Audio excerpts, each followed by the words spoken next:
Well, last October, the world was shocked by the news about one of the biggest stars of Las Vegas. I want you to take a look at this. The news that a tiger brutally attacked Roy Horn stunned the world. The famed entertainer was on stage when a show tiger mauled him. The audience at Las Vegas Mirage Hotel looked on in horror.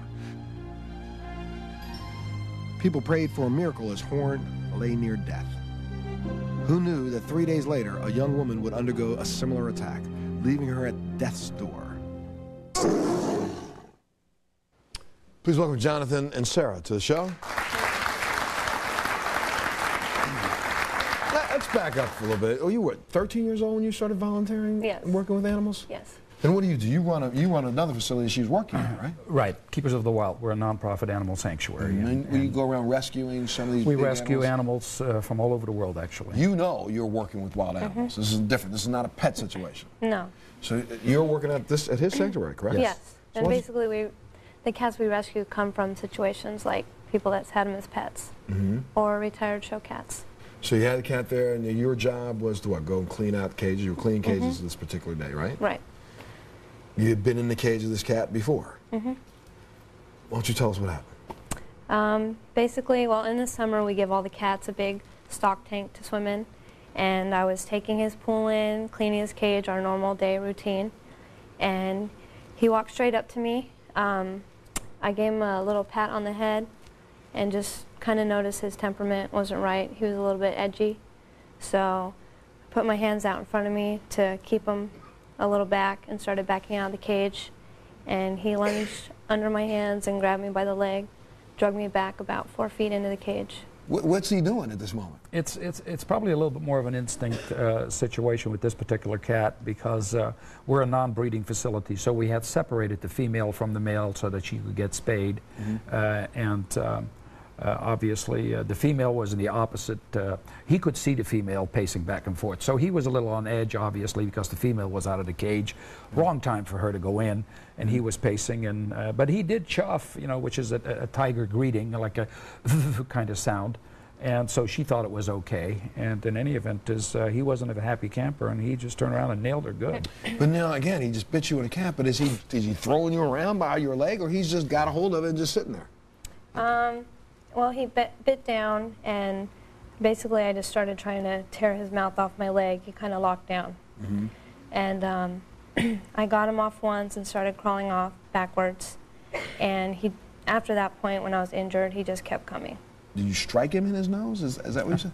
Yeah, I mean, I was kicking him in the face with my free foot, punching him, grabbing his teeth, anything. Just totally fighting back. And a good shot to his nose made him release. Okay, so now, and then you still made an attempt to get out, but he came back and got you again, did he not? Yeah. Dragged you back in the cage.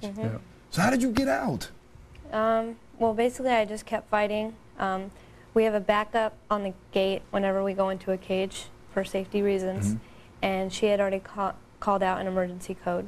So everybody was responding, and I managed to keep crawling out little by little until I got to the gate. And at that point, he had just locked onto my shoe.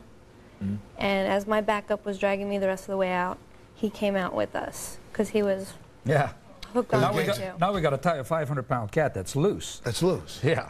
Oh yeah, I'd like to work at your place. No, I'm sorry. No, I'm kidding. So now in a confined area. No, of course, of course, no. So then you're laying on the ground. He's still got your foot. Right. You grabbed something to put between you and him. What did you grab? Well, laying on each cage for protection, we have like a 4x8 steel metal rack, and that was in reach. So I reached that and slid it between me and him. Over your body. Yeah, there's safety racks where you can isolate a cat or corner a cat. Okay, but you got him with your body, but he still got your foot in his mouth. Well, with the rack, I was able to hit him in the face and slide it between us. Okay, so he let you go. He did, and when everyone else was coming up, he got spooked and took off in another area. Okay, so now you find out, you hear over the... I heard the emergency call, and so I was there probably within 3 seconds. I flew over there, literally. And now we find out what happened. What kind of damage did this cat do to you? Well, basically, all 4 of his canines went completely through my leg. Big teeth that you see when they open up their mouth, you know, big ones, right? They're about 3-inch canines. Yeah. All 4 of them went in your leg, and almost ripped your whole calf from the bone, did it not? It tore all the tissue and muscle off the bone and ended up with 90 staples and 25 sutures. 25 sutures. But you have the use of your leg back. I do.